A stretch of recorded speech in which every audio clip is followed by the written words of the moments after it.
Não? Tony? Pode perguntar. Claudão, Alaô? Pode. Tá, beleza. Boa noite, Rogério. Nós vimos hoje um Bahia competitivo, um Bahia brigando pela bola, guerreiro. É esse o Bahia que você sonhava ou ainda pode melhorar mais? Boa noite, eu acho que esse é o Bahia que o torcedor sonha, que todos nós que trabalhamos aqui ou que torcemos pelo clube desejamos. Se pode melhorar, eu acho que sempre pode, em várias questões. Na parte anímica, na parte de desejo, eu acho muito difícil ter mais do que a gente teve. Eles se entregaram completamente hoje. Eu sempre falo, né? Falei do Cauli lá em Goiânia, falei do Everaldo no último jogo. Eu poderia destacar vários jogadores, mas a dupla de volantes que jogou hoje fez uma partida excepcional. Eu acho que tanto o Nico quanto o Iago, acho que foram muito bem no jogo, acho que demonstraram esse espírito de luta, de entrega do nosso time. Então, nesse aspecto, eu acho que nós deixamos o máximo dentro de campo. Todo mundo saiu no limite. Agora, como construção, como marcação, isso tudo a gente, sem dúvida, a cada vez pode ainda entregar um pouco mais. Parabéns, Ceni. A gente está numa reta final de temporada, né? Uhum. Chegando aí a final do Campeonato Brasileiro. Eu quero saber de você se você ainda consegue... Claro que o time melhorou, é evidente que o Bahia melhorou nos últimos jogos. 6 jogos, você ganhou 4. Mas vem 4 jogos aí, 3 jogos fora de Salvador. Quero saber como é que você vai fazer para tirar mais desse elenco para o Bahia conseguir os resultados fora de Salvador. Puxa vida, cara, nós tentamos fazer... Não tem jogo no Brasileiro, em casa ou fora. Não há partida simples, fácil. Né? O nosso próximo jogo é contra um concorrente direto, independente do resultado que tenha amanhã, né? É uma briga direta para se manter na Série A. E nós temos que... Amanhã nós vamos ter um dia de descanso, até que, enfim, né? A semana foi puxada inteira. Então amanhã eles descansam e nós vamos competir. Eu acho que o que você falou, né? Um time que mostrou alma, mostrou coração e é nessa toada que tem que seguir. Se falta alguma coisa, se a gente pode melhorar tecnicamente ou como conjunto ainda, mas esse valor que tem o triunfo, esse não pode nunca faltar para a gente. Tem grupos que se satisfazem por uma vitória, outros quando ganham 2 já tá bom, e tem aqueles caras que são os diferentes, os caras que querem vencer todo dia, né? E é a mentalidade que a gente tem que incutir nesses atletas, é que você só precisa vencer o próximo jogo, sempre. Então nós temos que ir para a próxima também como uma grande final, uma grande batalha, e aí sim se a gente conseguisse esse triunfo, aí acho que até o pensamento poderia começar a mudar. Rogério, boa noite, parabéns pelo resultado.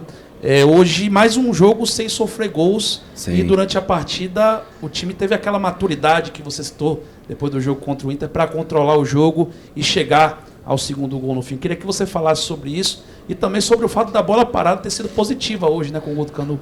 Na verdade, a bola parada a gente vem treinando desde o primeiro dia. São 28 jogadores e no mínimo 8 durante o trabalho tático. Eu revezo e 8 vão trabalhar com o Charles a bola parada.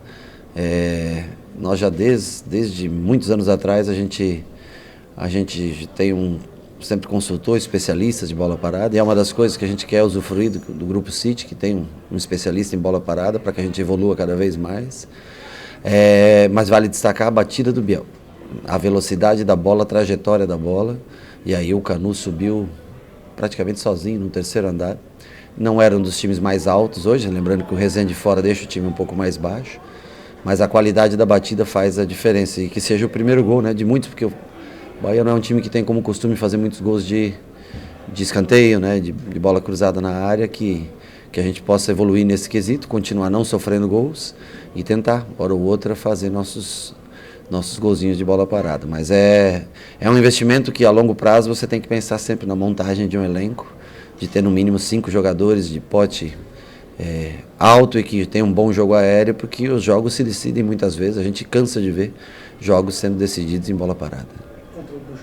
O controle do jogo foi melhor do que no último, mas eu acho que ainda a gente pode melhorar. Eu acho que Às vezes a gente se precipita ao lançar uma bola, ao cruzar uma bola quando poderia parar, trabalhar um pouquinho mais essa bola. Nesse sentido, perto do dia que nós chegamos para hoje é uma evolução absurda. Perto do ideal, eu acho que ainda falta bastante. Boa noite, Rogério. Você teve alguns dias de treinamentos, essas datas FIFA e etc. Só que agora a situação aperta. Até o jogo contra o Atlético do Paraná no outro mês, nós teremos praticamente jogos um atrás do outro. Como é que fica essa situação? Como administrar essa situação, principalmente pelo lado físico? Para esse jogo do Cruzeiro é um pouco mais tranquilo, apesar de ter uma viagem no meio, mas nós temos 24 horas a mais. Essas 24 horas são fundamentais.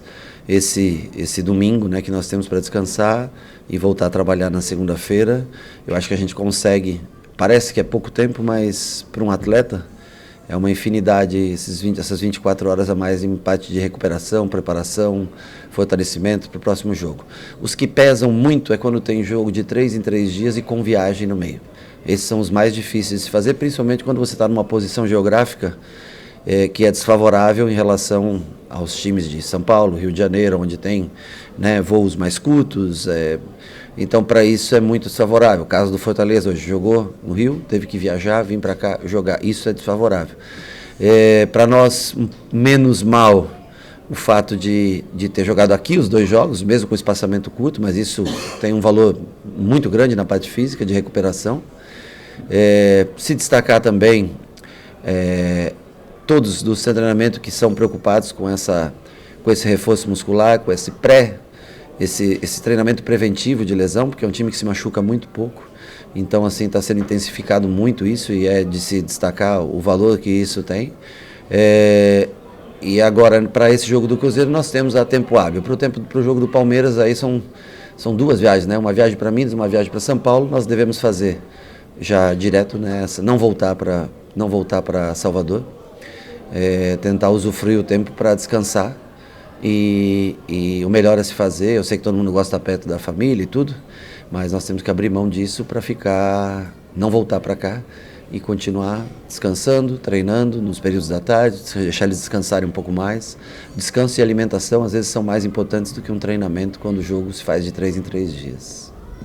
Boa noite, Rogério, parabéns pelo triunfo. Eu queria que você falasse a respeito justamente dessa dor de cabeça que você ganha agora no setor de meio campo. Você, quando perde para o Santos, você tinha falado da estatura, da ausência do Rezende e tal, e hoje você elogiou a dupla de volante que atuou, que no caso é um elogio ao Nico Acevedo. Como é que vai ser a volta do Rezende, como montar esse meio campo agora, com 2 jogadores com, podemos dizer que características diferentes? Honestamente, eu gostaria de ter mais dúvidas para esse setor ou para qualquer outro setor. Eu gostaria sempre de ter dúvidas boas assim. A gente vai analisar primeiro o adversário, como se comporta o Cruzeiro, ver o que encaixa melhor, né, para esse jogo. Mas é bom, nesse caso, numa dupla de volantes, se a gente jogar numa dupla de volantes, como a gente jogou nos últimos 2 jogos, você ter 3 jogadores, até o Diego Rosa entrando hoje, depois acho que de um bom período, né, e participando um pouco do jogo. Nós temos Mugni, que já fez a função, até o Cittadini, estando melhor fisicamente, é um jogador que em determinados momentos pode dar mais qualidade numa construção de jogo e pode jogar nessa função. Então, assim, a concorrência é grande, mas isso é bom, né? Faz parte. Por isso que eu repito para vocês, às vezes ficam 7, 8, 9 jogadores fora e você fica triste pelos caras. Você gostaria de ter todos aqui, mas o elenco é um elenco numeroso e nem sempre você consegue deixar todo mundo feliz. Mas vejo que mesmo os que ficaram fora, vieram aqui hoje e comemoraram muito a vitória. Eu acho que isso é o triunfo. Acho que isso é o mais importante para a gente. Mas que venham mais dores de cabeça como essa. Quanto mais qualidade técnica você tem, o futebol é assim, futebol a cada 3 dias, não é mais como era antigamente, que tem aqueles 11 ficam e...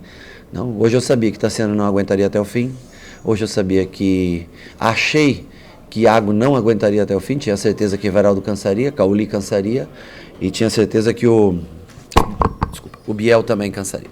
Então, assim, nós já tínhamos mais ou menos na cabeça essas 4 trocas, né? E o Cândido também fiquei um pouco preocupado com o Marinho em cima dele, né? Aí amarelou ele, amarelou o Raul, né? Aí eu fiquei um pouco preocupado em perder, né, um jogador, e por isso eu fiz a troca um pouco mais cedo nesse setor, porque jogar com 10 contra o Fortaleza, bom, É o mesmo que aconteceu com o Fortaleza, saindo um jogador machucado e tendo que ficar em 10, é bem sofrido, né? É bem cansativo. Rogério, o Raul Gustavo substitui o Vitor Hugo hoje, entrou Sim. muito bem, passou Sim. segurança na defesa. Fale um pouco sobre a atuação do jogador hoje.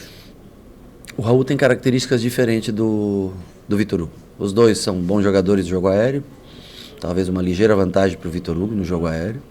Em matéria de arranque e construção, a característica é favorável ao Raul Gustavo, é um jogador mais rápido, mais leve. O Vitor Hugo tem a experiência ao seu favor, né? Os dois são muito bons em marcação. Quando se enfrenta um velocista, Raul leva alguma vantagem. Quando se enfrenta um jogador mais de área, eu acho que a experiência do Vitor Hugo conta muito. Então, a gente encaixa, como eu te falei, não só no meio-campo, mas em todas as posições de acordo com a necessidade. Claro que hoje o Vitor Hugo tinha 9 pontos aqui nessa região da testa que impediria ele de cabecear uma bola. E um zagueiro que não pode cabecear é praticamente um a menos para jogar. Mas é analisado sempre, levado em conta. Todos são importantes para a gente, né? O Raul hoje teve momentos bons de construção, de saída de jogo, um outro erro que também faz parte do jogo, para quem não joga todas as partidas. Mas tem iniciativa, tem a confiança de todos da comissão técnica e do clube. Rogério, parabéns pelo resultado. Eu vi você na beira do gramado chamando a atenção bastante ali do Luciano Juba, ali Sim. também do Matheus Bahia para marcação. Sim. Então, é o seguinte, esse é o segredo desse time? A mentalidade, o foco, tá diferente, Rogério? Bom, eu não posso te falar como era antes, mas eu sei como é quando eu jogava, né? Eu quero vencer. Eu não quero outro resultado que não seja o triunfo. Tanto que na minha carreira como treinador eu tenho sempre mais vitórias e derrotas do que empates. Aqui são 4 vitórias e 2 derrotas, né? Eu não sei muito jogar pelo empate, eu penso sempre em tentar vencer. E às vezes o intuito de vencer, você tem que ter coragem para vencer, mas você corre riscos por uma derrota, né? Ali com o Juba e com o Bahia, foi quando entrou o Tinga, principalmente, é um jogador que leva vantagem no jogo aéreo, tem muita força no lateral. O Juba é um jogador em formação, acho que foi uma boa aquisição do clube, mas ele vai precisar se desenvolver, amadurecer um pouco mais. Mas tem entrado nos jogos, tem colaborado, tem um bom cruzamento, tem que saber a hora certa, talvez de prender uma bola, mas é um jogador interessante. Eu acho que a médio ou longo prazo é um jogador que pode dar muito resultado. Um cara um pouco tímido, um pouco introvertido, mas que devagarinho vai se ambientando, vai se soltando e vai ser muito útil. E o Bahia, nós demos esses 45 minutos, ele já tinha entrado no jogo contra o Goiás, se eu não me engano, né, na parte final. É um jogador bem técnico, precisa estar um pouco mais concentrado, um pouco mais ligado, mas, enfim, vai ser usado, como vocês falaram, são vários jogos até o Atlético Paranaense, e muitos do elenco vão ser usados em determinado momento. O cansaço bate, você tem trocas que precisam ser feitas. Rogério, boa noite. Você já respondeu sobre as trocas, inclusive. Sim. Só que eu queria, assim, 2 em 1, né? Como? 2 em 1. 2 em 1. Vai lá, pode fazer as duas, pode fazer uma de cada vez. Eles não gostam, mas Não, mas pode fazer. Você está autorizado, porque senão você me bate. Pode fazer. Nada de coisa, rapaz. Rogério, olha só. Jogar contra adversários qualificados é um verdadeiro tabuleiro de xadrez. Sim. Do mesmo jeito que você estuda o adversário, ele também lhe estuda. Com certeza. E você tem aproveitado, seja por questões fisiológicas ou por questões técnicas, você tem rodado muito o elenco. Sim. Vem Cruzeiro, vem Palmeiras. No primeiro turno, o Bahia conquistou 4 pontos nesses 2 confrontos, apesar de ter sido em casa. Como fazer para não só rodar o elenco, mas manter a intensidade, a atenção e você, não sei se você já falou, mas deve ter comemorado o fato de, mais uma vez, não ter tomado gol em uma partida e o seu ataque ter feito. Como avaliar tudo isso e manter a mesma intensidade, apesar de estar trocando 4, 5 peças por jogo? Bom, manter a intensidade está muito relativo ao como você encara o treinamento do dia a dia. Se você mesmo não jogando, se prepara para jogar, é o que eu sempre falo quando vai se contratar um jogador. Esse jogador é um bom reserva, então não contrata. Você contrata quem você acha que vai jogar e aí ele concorre com a vaga do outro jogador. Um jogador que trabalha, mesmo não estando jogando, trabalha focado, concentrado, ele pode ter uma falta de ritmo, cometer algum erro, mas ele quando entrar vai dar conta do recado. Então o que a gente pede é isso, né? E a gente treina todos, a gente faz o trabalho para todos. Dificilmente eu excluo um ou outro jogador do treinamento. A gente inventa um treinamento, faz alguma coisa, mas que inclua sempre 27, 28 jogadores, o que não é fácil para um treinador, às vésperas de um jogo, trabalhar com todos, para que todos estejam bem treinados. Ontem, por exemplo, os 8 jogadores, com exceção ao Raul Gustavo e ao Nico, que não vinham jogando, esses 8 jogadores, eles só observaram o treinamento e foram trabalhar a bola parada, porque qualquer desgaste com eles hoje, eles não teriam condições de jogo. Então, todos os outros, o Juba entrou na posição que ele treinou ontem, para enfrentar o Fortaleza como nós pensamos que seria. Léo Cittadini treinou de 10, Ratão treinou de 9, Ademir treinou no lugar que ele entrou. Ou seja, o treinamento foi para eles. Esses outros já sabiam o que era para ser feito, eles só observaram. Em cima do trabalho deles, nós marcamos. Eles também estavam condicionados para o jogo e por isso Ademir entrou bem. Ratão, quando precisou ir de 9, e primeiro entrou de lado, depois entrou bem. Juba entrou pelo lado, tem uma boa recomposição, ele tem uma virtude muito grande, que é um bom comprometimento defensivo. Ele tem facilidade para a recomposição. E é assim que a gente tenta manter todo mundo no foco, porque amanhã chega a oportunidade. E aí, se você não está preparado, você deixa passar essa oportunidade. Então, esse é o mais. Agora, eu não sei quantos pontos nós vamos conseguir fazer, isso eu não posso te garantir. Eu acho que é difícil você fazer 4 pontos contra Cruzeiro e Palmeiras fora de casa. Mas é mais fácil fazer 4 pontos em casa contra eles do que fora de casa. Mas, assim, eu penso que esse jogo do Cruzeiro é uma final. Esse talvez seja o grande jogo. Eu sei que nós acabamos de fazer um grande jogo e só estamos tendo... O jogo do Cruzeiro só é um grande jogo pelo resultado que nós conseguimos hoje. Mas a mentalidade tem que ser essa, manter o foco para vencer a 4ª partida consecutiva, que seria fantástico para a gente. Rogério, boa noite. Boa noite. Queria te perguntar sobre o Cauli. Foi o 3º jogo que ele voltou de lesão hoje e o 3º triunfo consecutivo da equipe.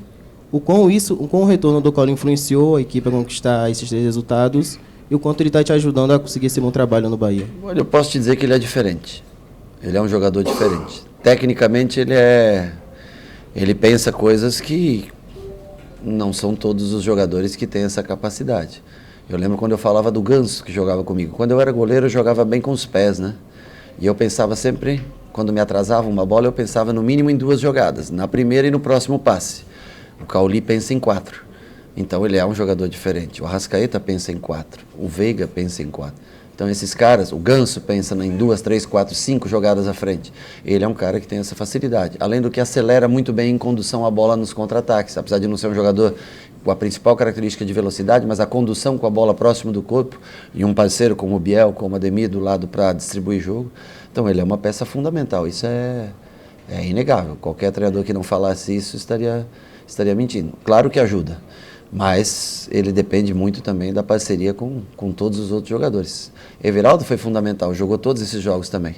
Iago jogou todos esses mesmos jogos que teve triunfos. Tassiano jogou todos esses jogos que teve triunfos. Então, assim, há uma parceria muito grande entre todos, há uma amizade muito grande. E como ser humano, que é mais importante do que como atleta, esse grupo é muito legal de trabalhar. Os caras são pessoas boas, pessoas do bem, que gostam de trabalhar. Então, assim, as pessoas, você tem problema de vestiário? Nunca tive problema de vestiário com gente que gosta de trabalhar. E esse grupo gosta de trabalhar. Oi, Rogério. Oi, Rogério, boa noite. Boa noite. Teve um lance bem simbólico hoje em relação a essa coisa do grupo que gosta de trabalhar e de um jogador especialmente que é talvez a marca maior, já tem algumas marcas, na verdade, mas essa recuperação de Iago ao longo dessas partidas, mas teve um lance bem simbólico, que foi um lance que ele foi jogado para fora do campo, em cima de você. Você segurou ele, jogou ele de volta para o campo. E ele interceptou ele conseguiu interceptar a bola.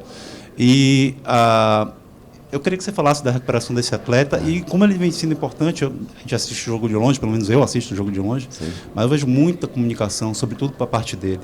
E se tinha uma coisa que o time até então, até pouco tempo, não mostrava muito em campo, era essa comunicação. Como é que você faz essa orientação a eles? Olha, eu fico até dividido, mas eu talvez, como eu falei do Everaldo e Cauli, eu escolheria o Iago como melhor jogador em campo hoje. Para mim, ele é extremamente necessário. É o cara que pensa, distribui, joga entre linhas, sabe dominar uma bola de costas, sabe girar. O Acevedo e o Rezende são jogadores mais interessantes quando eles baixam para construir e olham o jogo de frente. O Iago é um dos poucos na função de volante que sabe jogar de costas, receber essa bola, dominar girando, dar continuidade de jogo. E hoje ele fez um jogo novamente com muita roubada de bola, assim como o Acevedo, muita roubada de bola. Então, assim, ele jogou no Fluminense, jogou com o Diniz num time que tinha como característica o quê? Posse de bola e construção.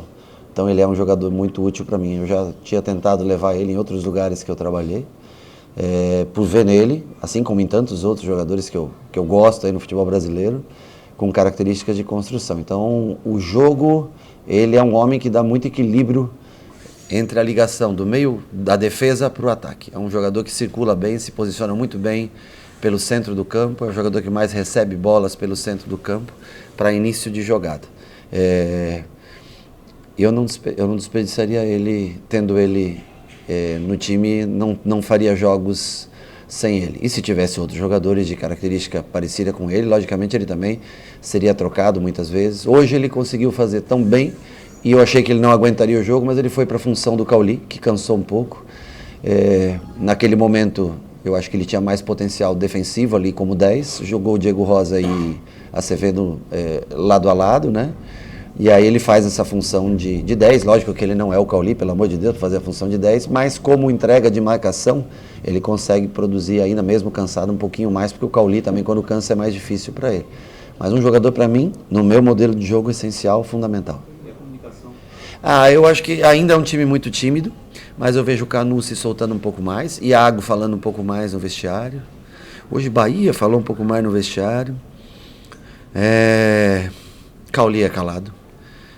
Everaldo às vezes se comunica, Ademir é mais calado,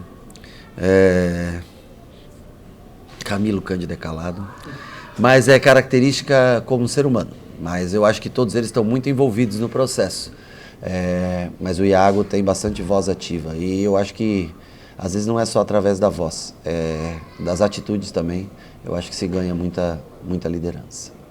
Olá Rogério, boa noite, Gabriele Globo Esporte. Você ali à beira do campo comemorou muito com a torcida e no final cantou junto. Qual a importância de ter essa boa relação entre treinador e torcida? Não, nem importância de boa relação, é que você fazer um 2-0 num clássico, talvez o maior clássico do Nordeste hoje, tirar o Bahia de uma situação extremamente incômoda momentaneamente. Eu sei que a rodada acontece amanhã e deve voltar essa pressão já para o jogo do Cruzeiro, não tem jeito, porque todo mundo ganhou, né? Hoje acho que o Goiás que empatou, né? Perdeu um ponto. E outra coisa, a energia que o torcedor hoje... eu fiz 3 jogos aqui, tá? O último tinha 31 mil pessoas, mas o torcedor foi fundamental. Hoje foi contra o Santos, eu achei que foi o de energia mais baixa. Ainda estava meio, sei lá, desconfiado. Eu acho que aquele 6-4 em Goiânia trouxe uma nova conexão entre torcedor e time. E o torcedor aqui é fantástico. Graças a Deus, o que eu tenho orgulho na minha vida é que eu só trabalhei em times de massa, em torcidas gigantescas. Então, assim, a gente conta com o apoio. Eu sei que nós vamos agora passar um tempo fora daqui, né? Com 2 jogos fora de casa, mas na nossa volta, independente do que aconteça lá, eles são combustível para esses caras nunca desistirem, né? O canto da torcida é o que faz esses caras se manterem focados no jogo, mesmo com uma recuperação de 66 horas de um jogo para outro. Então, o torcedor foi fundamental, essencial no dia de hoje. Boa noite, gente. Boa noite.